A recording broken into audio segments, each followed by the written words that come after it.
let's explore Siargao Island, Philippines.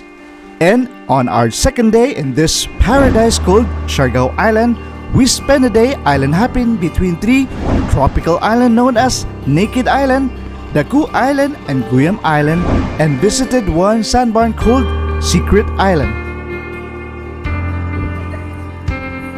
Welcome to Naked Island! Naked Island is not a nudist beach, but a small island where you can find nothing but pure white sand.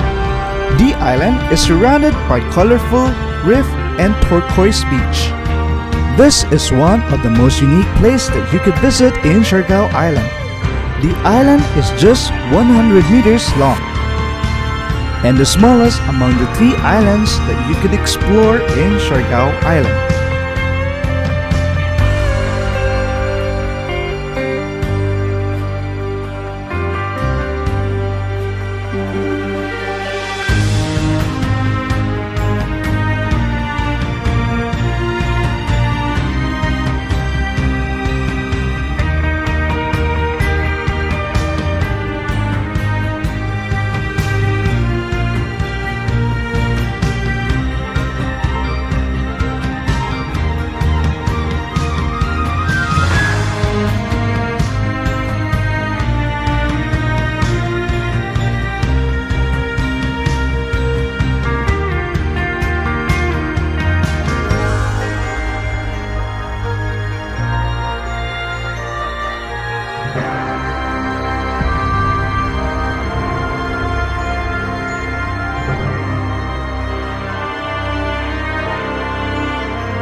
Next up, Daku Island.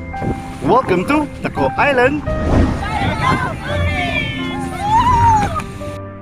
The charming Daku Island is a must-seen and must-visited during your island hopping in Siargao. With the white sand, lush palm green trees, and sparkling blue waters, Daku Island is definitely a tropical paradise that you must visit. Daku Island is the largest and most popular island to visit during a day of Siargao Island hopping. Daku Island is usually the venue for lunch where boodle fight is being served.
Next stop is Secret Island.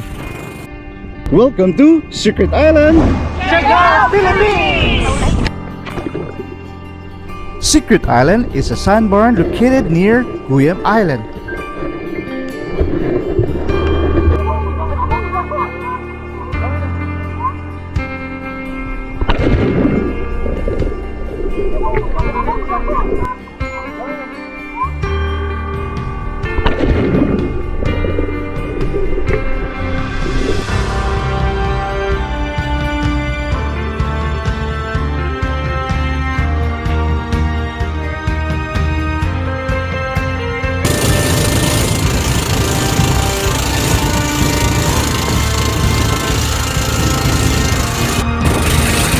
And our last stop is Guyam Island.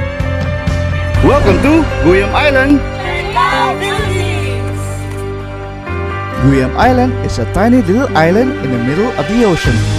It's covered with miniature coconut palm trees forest and surrounded by glistering white sand and a shallow rocky reef.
So, what are you waiting for?